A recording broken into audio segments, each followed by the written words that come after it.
So welcome, John. Thank you for joining us. Thanks, Chris. Morning, or good afternoon, or good morning for you, and good afternoon for me. So we're talking about, I guess, the action steps, or what happens when you've generated or you've focused on a particular niche market that you want to go and work in. Just very briefly about myself, I've been doing strategic marketing, internet marketing consulting for over 25 years. I now have 3 businesses that I run. I run my own internet marketing strategy and consulting business called Redesign Marketing. I have a program and another business called Make Every Day a Payday, which helps consultants and freelancers to actually leverage themselves into 6-figure incomes within a 90-day to 120-day period. And also I run a software company called Logar Studios, which develops niche market software for niche markets that are based around providing subscription-based services. So, whether it be transaction-based or whether it be process-type software. So I run 3 businesses. I work from, I guess, the world of the internet connection, and I've got clients all over the world. So I'm not restricted to my market here in Australia, in Brisbane. So thanks for inviting me, Chris, and I'm really, I guess, excited and happy to share some practical ideas on how you can maximize your opportunity to take advantage of a niche market once you've selected it. So I might just very quickly go through a bit of a step-by-step structure so that when you're dealing with a niche market, that you're giving yourself every possible chance of succeeding in that particular niche. So I guess the first part of that is you've gone and selected your niche, right? And you've done your research. The one thing that I think that people need to do is they really need to clarify the services that they're going to be delivering to the niche. If you're a commercial photographer, then you want to be aligning your services for commercial photography to the niche, not just general commercial photography. If you're an internet marketer, or if you're a graphic designer, you want to be aligning your services that you deliver graphic design for that particular niche. And I'll give you a really simple example. If I'm targeting a particular niche, even my business cards are printed. I'll say something like John Logar, internet marketing strategist for the real estate industry. So I'm identifying myself with the niche, and so that my strategies and my tactics are aligned with that particular group of people. Okay, yep. And it's very cheap to produce some business cards.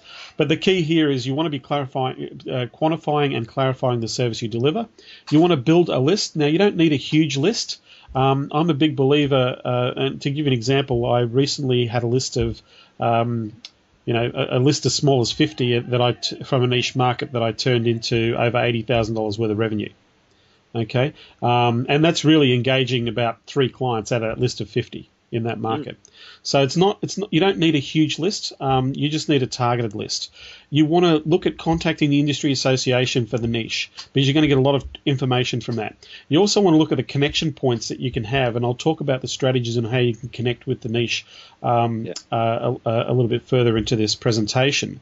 And the other part of this is very few people plan a strategy on how they're going to approach that market. And the secondary part of that is they have no income projection.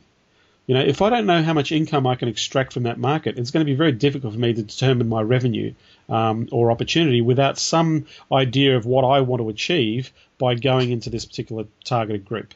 Okay, so research. The way I do research, once I've found the niche, I look at the competition in the market. I'll check out some websites. I look at trends in the industry. I'll also look. It's important for me to find that there are at least 50 players in the market that I can do business with. Okay, a list of between 30 and 50, you've got plenty of opportunity to generate clients. Okay, is there a high value niche within the niche? So, for example, let's say I was in the kit home building industry. If I was designing kit homes, and I think a good example of this, the average kit home in Europe is around the €70,000 to €100,000 mark. But there are kit homes that are bespoke designed that can be worth up to €500,000. Now, that is a very niche market. Now, the client value of a €500,000 kit home is going to be a lot stronger than somebody who's spending 70 grand on the same thing. right? So is there a niche within the niche that you can target? The more high value the niche, the better your opportunity is. There's less competition, much easier to market to. Okay, what sort of marketing activity? We need to know that the people that we're targeting already have the money to invest in our products and services. I am a strong believer in pricing based on value, not on hourly rate, and certainly not on product or commodity based pricing. So what I do is I look at the potential value of the service that I deliver to the market and what's that worth in relation to the objective that the customer is looking to achieve. That's how I do the pricing. So you want to see, advertising. How much do they spend on advertising? Do they spend money on trade shows?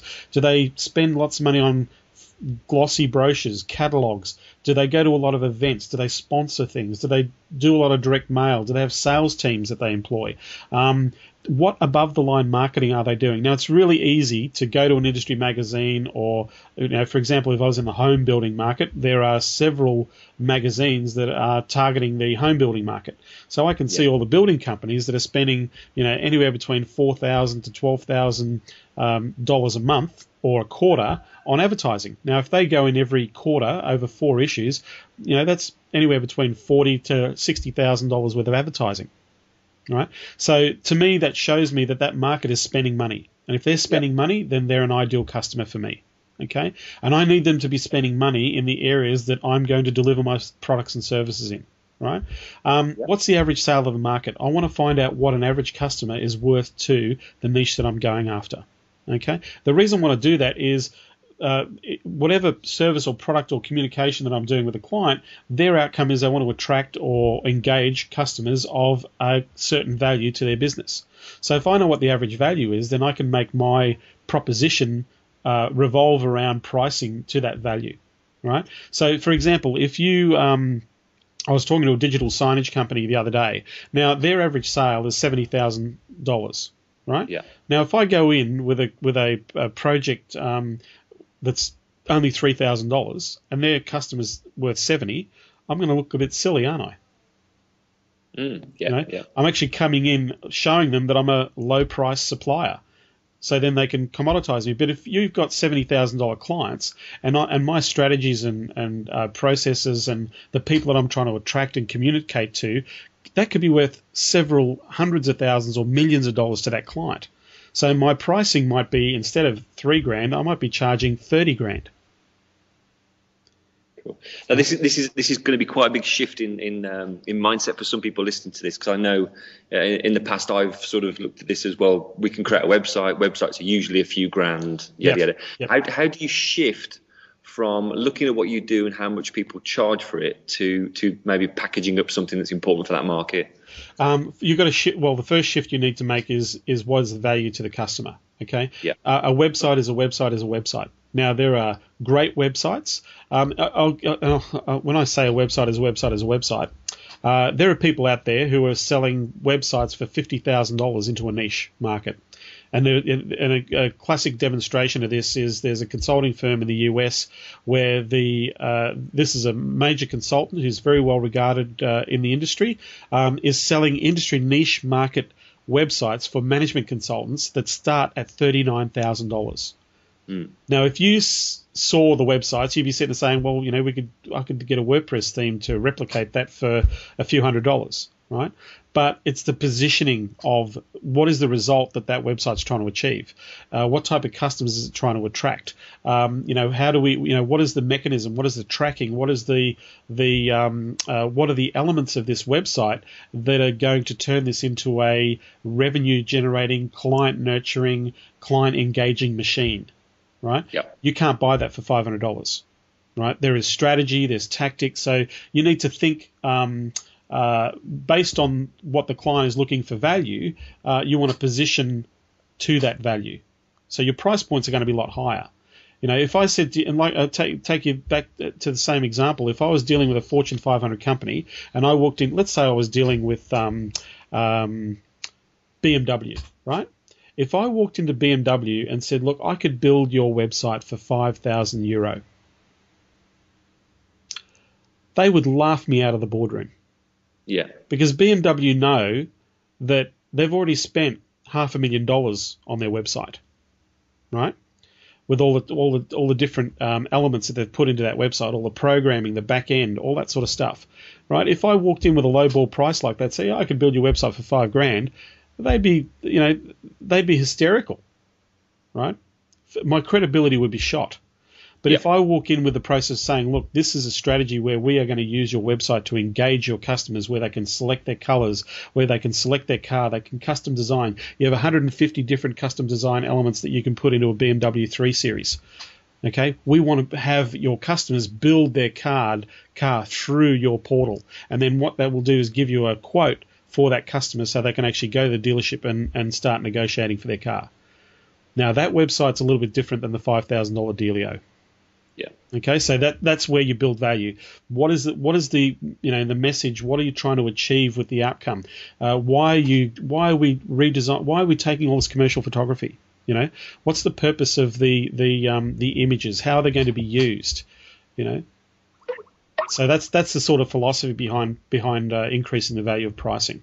Okay, great. So we know the average sale. Now we want a great idea if you're tackling a niche is try and contact somebody you know or someone who may know someone in the niche that you want to do business in. And what you want to do is you want to do a Q&A session to understand from an insider's view what this niche is all about. Now, if you don't know anybody, the best strategy for this is call the sales team or the department of the companies that you're targeting and talk to the salespeople and ask them to tell them why you should go and buy their products or services. Okay. They will give you all the intelligence you ever needed about the companies you want to be approaching. They'll tell you what's happening in the industry. They'll tell you how great they are. They'll tell you about the R&D. They'll tell you about how much money they're spending.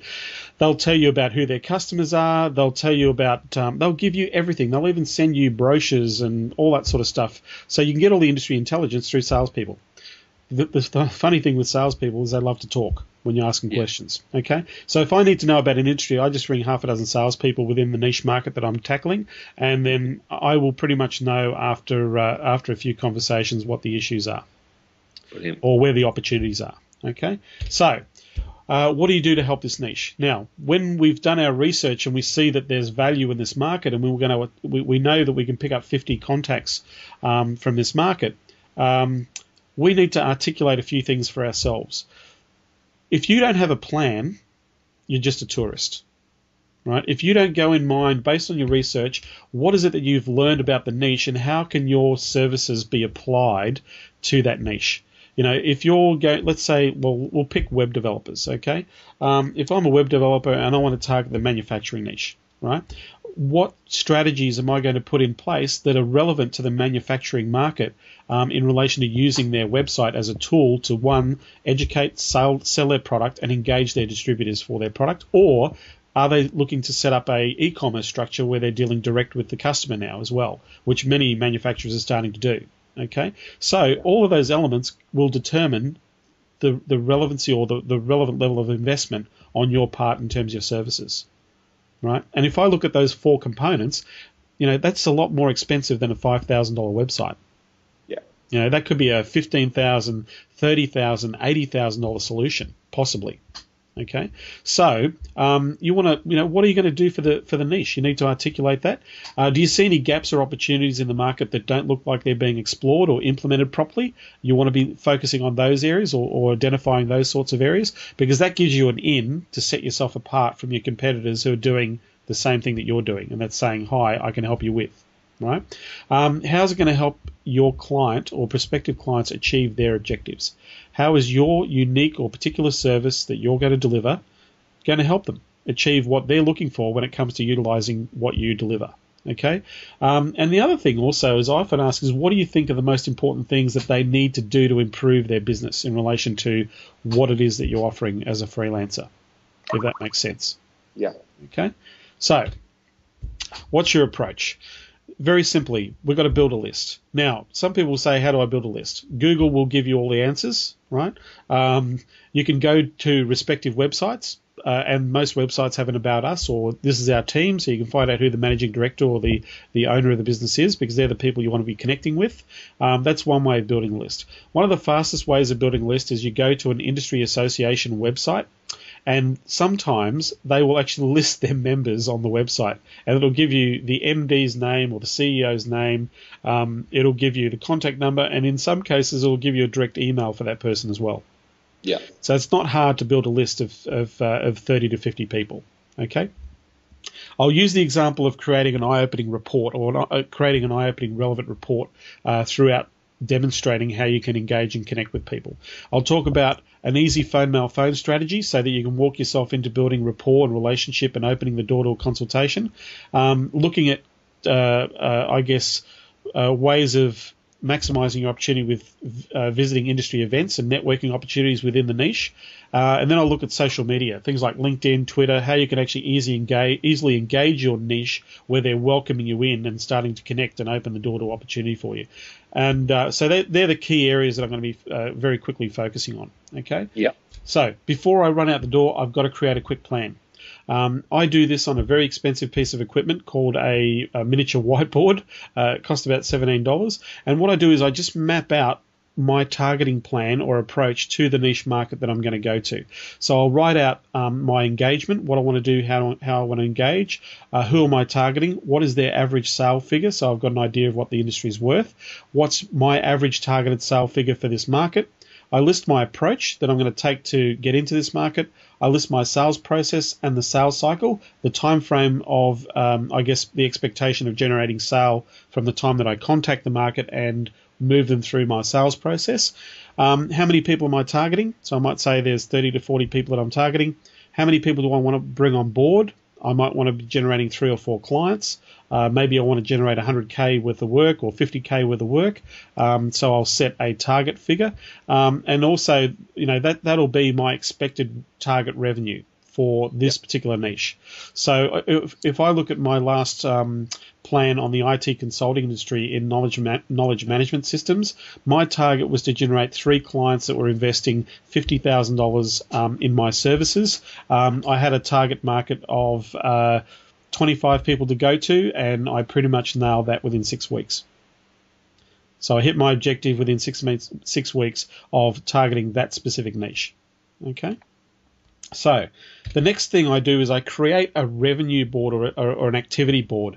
I need to be able to track and see what I'm doing at any given moment, so I dramatically improve the chances of my success of achieving the objective of engaging this niche and generating clients out of it.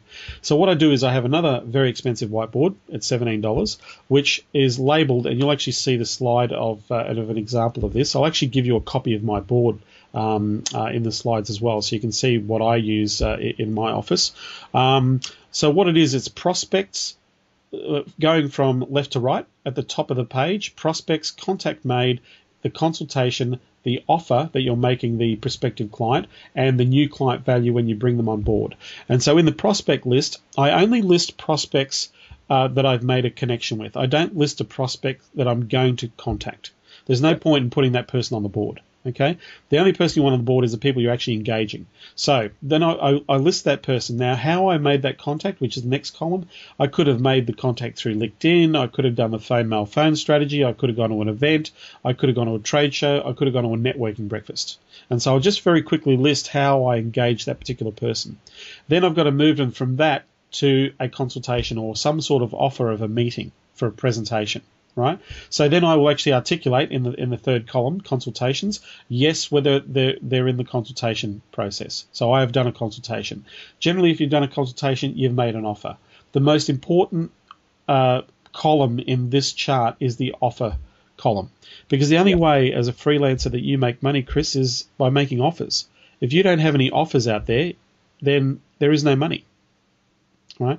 One of the things I do is I set a goal to actually set out to do a minimum of 2 offers per week. That means if I'm doing 8 offers per month, based on my conversion rates, which normally sits around between 50 and 70%, I'm picking up between 4 and 7 clients. Yeah. Oh, sorry, 4 and 6 clients would be my average. Average, I'd say for me would be around 5 if I'm doing 2 offers per week. Okay, so but without that focus or without those offers, I'm not making any money. Yeah. Right?